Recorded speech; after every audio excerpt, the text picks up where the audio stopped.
మన పార్టీ అధ్యక్షులు శ్రీ పవన్ కళ్యాణ్ గారికి,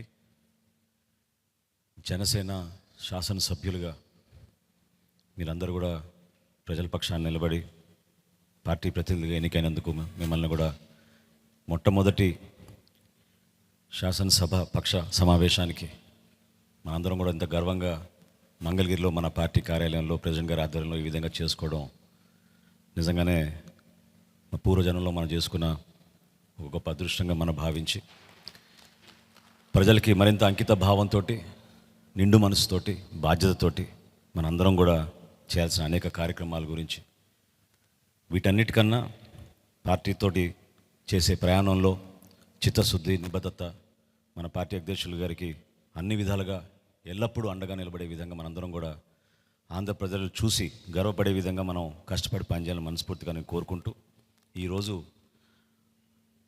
శాసనసభ పక్ష నేతగా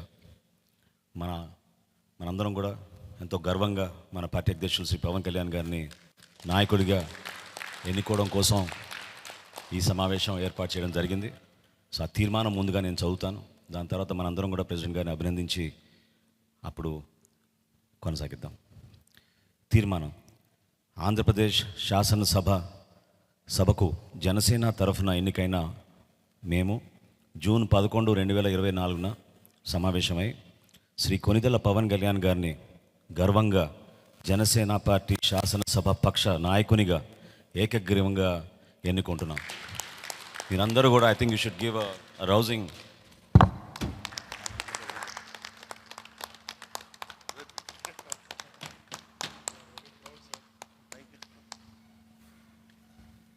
ఈ కాన్స్టిట్యూషనల్ ఫార్మాలిటీ పూర్తయింది కాబట్టి ఇప్పుడు మన పార్టీ అధ్యక్షులు, అదేవిధంగా మన శాసనసభ పక్ష నేత మన పార్టీ అధ్యక్షులు శ్రీ పవన్ కళ్యాణ్ గారిని మాట్లాడమని రిక్వెస్ట్ చేస్తాం. ఇప్పుడు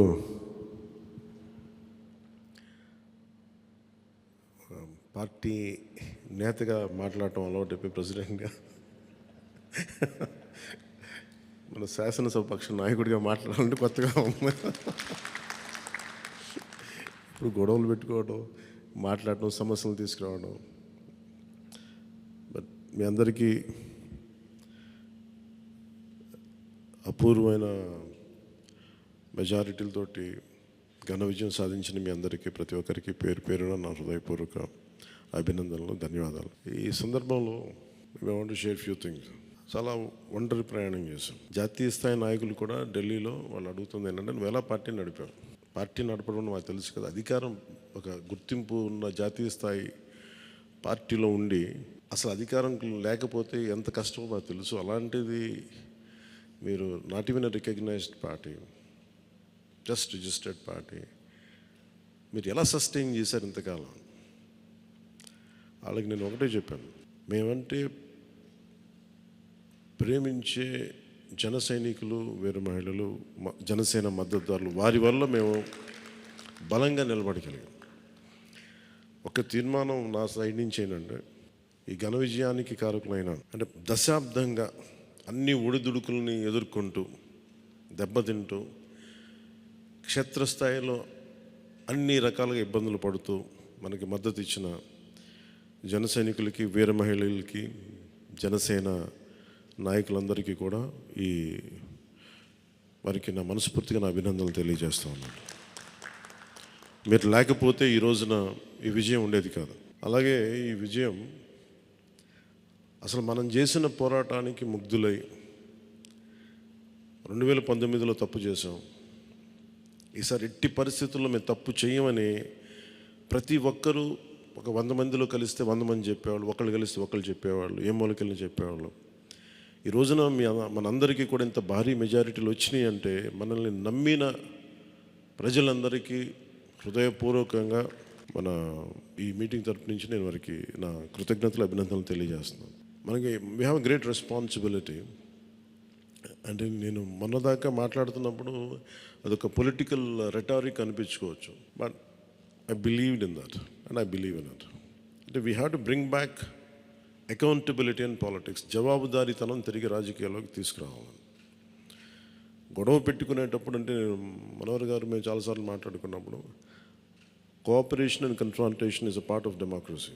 సహకారం, సంఘర్షణ, ఎప్పుడు సహకరించాలి, ఎప్పుడు సంఘర్షించాలి అనేది అది ఆ సమస్యలను బట్టి వాటిని బట్టి. అంతేగాని ప్రతిసారి పోయినసారి ప్రభుత్వానికి కూడా చెప్పాను, మేము చాలా కన్స్ట్రక్టివ్గా ఉంటామని వాళ్ళకి అర్థం చేసుకోలేదు నా మాట, నా డెమోక్రటిక్ స్పిరిట్ని వాళ్ళు అర్థం చేసుకోలేదు ఆ రోజున. అలాగే ఇది కక్ష సాధింపులకి సమయం కాదు. ఇది ఇంత ఘన విజయం ప్రజల నిర్మాణానికి, లేదంటే వారికి అభివృద్ధికి, వారి అభ్యున్నతికి తప్ప ఇది ఒక వెండెట్ట గేయం కానీ, లేదంటే పగా ప్రతీకారాలు తీర్చుకోవడానికి గతంలో ఇలా చేశారు కదా మనం ఇలా చేయాలి, అలాంటి ఆలోచన ధోరణిని దయచేసి మనందరం దాన్ని ఎంకరేజ్ చేయకండి దయచేసి దాన్ని. అలాగే చాలా చాలా క్షేత్రస్థాయిలో ప్రతి ఒక్కరూ అందుబాటులో ఉన్నాం నాతో సహా. ఈరోజున జాతీయ స్థాయిలో మరి మనం సాధించిన విజయాలు కూడా చెప్పుకోవాలి.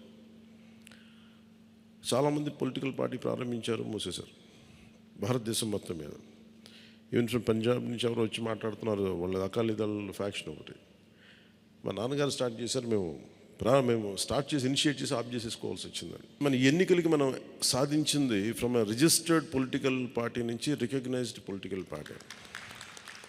అండ్ రెండు, నెవర్ బిఫోర్ ఇన్ భారత్ పోటీ చేసిన అన్ని స్థానాల్లో భారీ మెజారిటీలతోటి గెలుపొందటం, 100% స్ట్రైకింగ్ రేట్, 100%. అంటే మన మీద ఎంత విశ్వసనీయత ఉంది, అంటే ఎంత విశ్వాసం ఉంది ప్రజలకి, ఎంత నమ్మారు,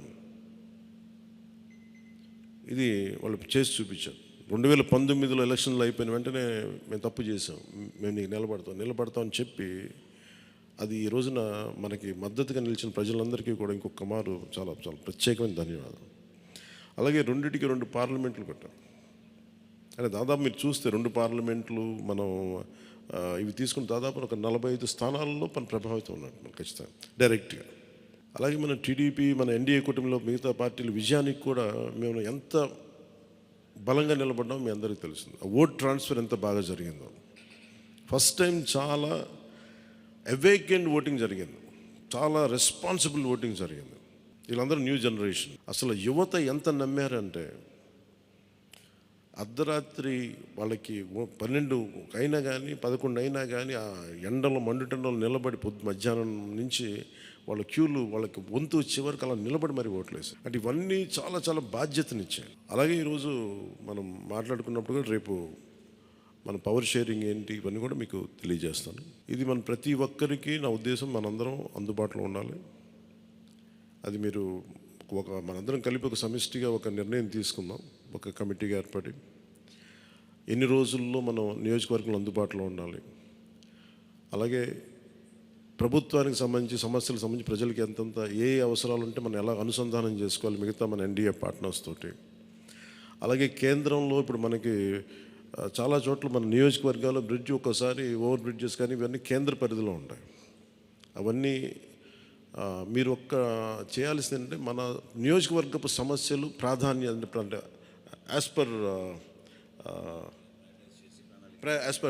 ప్లీజ్ ప్రయారిటైజ్ చేసి మనం కొన్ని కేంద్రం ద్వారా జరిపించాల్సినవి ఉంటే అవి చేద్దాం. అలాగే ఇది మనం దేనికోసమైతే నిలబడ్డామో మాట ఇచ్చామో వాటికి నిలబడతాం. అలాగే పాలకొండకి మనం వెళ్ళినప్పుడు అక్కడ ఏనుగులు వచ్చి పంట పొలాలు ధ్వంసం చేస్తాయి. ప్రతి చిన్న సమస్య, అలాగే irrigation projects, minor irrigation projects వీటికి చాలా తక్కువ నిధులతోటి 20-25 కోట్లతో అయిపోయే పనులు చాలా ఉన్నాయి. అండ్ మేజర్గా మన ఎలక్షన్స్లో మనం చెప్పింది విద్య, వైద్యం, ఉపాధి, సాగునీరు, తాగునీరు అండ్ లా అండ్ ఆర్డర్. ప్రజల మాన ప్రాణ ఆస్తుల సంరక్షణకి మనం చాలా చాలా జవాబుదారీతనంగా ఉండాలి. అలాగే మనకిచ్చింది ఇది, ఎందుకంటే నెక్స్ట్ జనరేషన్ వచ్చింది, అది మనం అందరం అర్థం చేసుకోవాలి. పాత తరం రాజకీయాల్లాగా కూర్చోబెట్టి మనం పవర్ని ఎక్సర్సైజ్ చేస్తామంటే కుదరదు. ఎందుకంటే ప్రజలు ఎంత మద్దతుగా నిలబడ్డారో వాళ్ళు అంతే బలంతో మనం నిలదీయగలరు. అది మనం దయచేసి మర్చిపోతుంది, నాతో సహా నేను మర్చిపోదాన్ని. అందుకని లెటర్స్ బి, వాళ్ళు ఒకసారి కోపంతో ఒక మాట మాట్లాడినా అసహనంతో అది మనం భరించాలి తప్ప. అలాగే విమర్శించేటప్పుడు కూడా దయచేసి అది పర్సనల్ అటాక్స్ ఎవరికి వెళ్ళకండి. వాళ్ళు మీరు చూశారు కదా, పోయినసారి ఆయన గత ప్రభుత్వాన్ని హ్యాండిల్ చేసిన ముఖ్యమంత్రి గారు ఎన్ని మాట్లాడి నేను ఎందుకు స్పందించలేదు వ్యక్తిగతంగా అంటే అది ఆ ప్రెసిడెంట్ ఆపేద్దామని మనం ఎక్కడ చేయాలి. అలాగే పార్టీ ఒకటి మనందరం చేయాల్సింది ఒకటి టైమ్స్, ఒకటి పంక్చువాలిటీ, సరైన సమయానికి రావడం. మీరు కావాలంటే గంట ముందు రండి. నైట్ 1:30, 2:30 అని పడుకునేటప్పటికి. ఎందుకంటే ఇది మనం 5 సంవత్సరాల కాలాన్ని ఎంత సద్వినియోగం చేసుకోగలం దాని మీద ఆధారపడి ఉంటుంది భవిష్యత్తు. దయచేసి మనందరం నియమావళిని పాటిద్దాం. కొంత మనలో కూడా మనం వన్స్ ఇన్ ఎ వైల్ మనందరం కూర్చొని మేబీ ఓవర్ లంచ్, ఒక ఈవినింగ్ ఒక చాయ్ పే చర్చ లాగా ఏమేం చేయాలి. అలాగే మనం కూడా కొంత కలుపుగోలుతనం చూపించాలి మిగతా పార్టీలు, మన ఎన్డీఏ కానీ బీజేపీ, మన ఎన్డీఏ పార్ట్నర్స్ అందరికీ కూడా. అంటే మీరు మనం ప్రత్యేకించి మనం ఎక్స్క్లూజివ్గా ఉండకుండా అందరితో మమేకం అవ్వాలి. అట్ ద సేమ్ టైం మనం నాట్ లూజింగ్ అవర్ ఐడెంటిటీ. అందుకని ఇవన్నీ దృష్టిలో పెట్టుకొని ఇప్పుడు మనం ఢిల్లీలో మనం చేసినట్టుగా మన ప్రధానమంత్రి గారి పేరుని నన్ను కూడా ప్రతిపాదించినట్టుగా ఈ రోజున రాష్ట్ర ఎన్డీఏ నాయకులు మనం ఎన్నుకోవాలి. మీ అందరికీ ఇంకొక మారు ధన్యవాదాలు తెలుపుకుంటాం. Thank you. జై హింద్. అసాధ్యాన్ని సాధ్యం చేసినందుకు మనస్ఫూర్తిగా మనందరి తరఫున మరొకసారి మన పార్టీ అధ్యక్షులు పవన్ కళ్యాణ్ గారికి ధన్యవాదాలు తెలుపుకుంటూ, ఈ సమావేశానికి హాజరైనట్టు మనం ఇదొక ఫార్మాలిటీ పూర్తి చేయాలి. ముందుగా నిమ్మక్క జయకృష్ణ గారు పాలకొండ, థ్యాంక్ యూ. అదేవిధంగా లోకం మాధవి గారు నెల్లిమర్ల, వంశీకృష్ణ శ్రీనివాస్ గారు విశాఖపట్నం నుంచి, కొంతాల రామకృష్ణ గారు అనకాపల్లి నుంచి, పంచకల రమేష్ బాబు గారు పెందుర్తి నుంచి, సుందరపు విజయ్ కుమార్ గారు, నానాజీ గారు, వెంకటేశ్వరరావు గారు, దేవ వరప్రసాద్ గారు, శ్రీ గిడ్డి సత్యనారాయణ గారు, శ్రీ బత్తుల బలరామకృష్ణ గారు, శ్రీ కందుల దుర్గేష్ గారు, శ్రీ నాయకర్ గారు, శ్రీ రామాంజనేయులు గారు, శ్రీ బోల్సెట్ శ్రీను గారు, శ్రీ పచ్చమట్ల ధర్మరాజు గారు, శ్రీ బాలరాజు గారు, పెద్దలు బుద్ధప్రసాద్ గారు, శ్రీ ఆర్వ శ్రీధర్ గారు, ఆర్వ శ్రీనివాసులు గారు. సో మీరందరూ కూడా హాజరై సంతకాలు చేసి మన పార్టీ అధ్యక్షులు గారిని బలపరిచినందుకు మనస్ఫూర్తిగా మీకు ధన్యవాదాలు తెలుపుకుంటూ, ప్రెసిడెంట్ గారు అన్నట్టు మనం ఆ సమావేశానికి వెళ్ళాలి కాబట్టి ఈ సమావేశం ఇంతటితో ముగించుకుందాం. ముందు ప్రెసిడెంట్ గారికి సన్మానం చేద్దాం మనందరం కలిసి.